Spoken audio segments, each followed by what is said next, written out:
Good morning. Niya ta karon diri sa bada ta diri sa kuno. Tumalaging padulong ta sa pasukong. So mo na to makita no. Mga kois pagi kayo.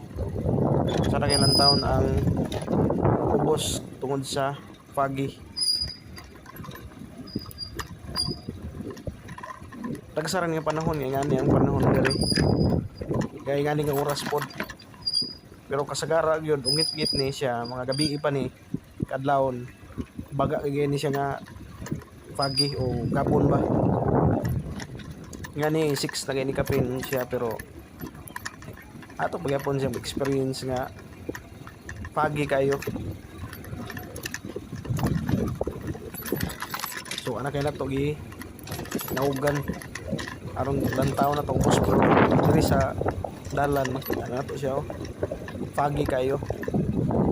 So nga na experience nimo morning diri sa dalan na to.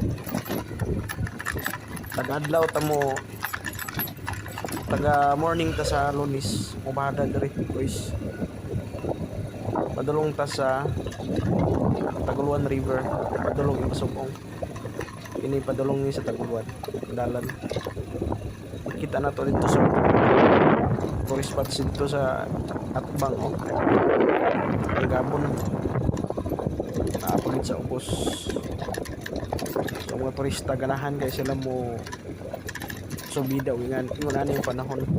Tungod kay experience nimo ang sea of clouds dari sa babaw. So niya tong dalan dito. Tungod gaguro sa katugnaw sa panahon mo nang may mga dito sa babaw sa mga kahoy. Magabon-gabon pa rin siya. Tungod guro ni sa ulan pod niyaging gabi morning nagfoggy siya. Dito sa impasukong mura pagid siya dagat ba na siya.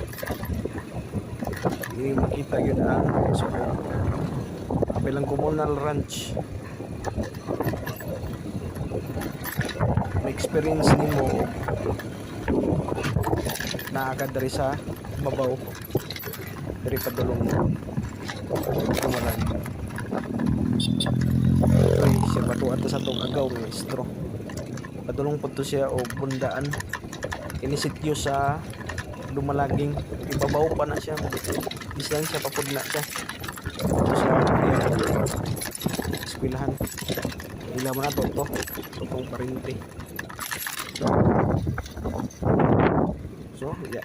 Sada po yung kayang nga cloud sa ubos. Tugnaw kaya na siya. Tugnaw rapod na guro mo tunga ng mga clouds nga sa ubos. Yung sa katugnaw sa panahon. So ana lang guro.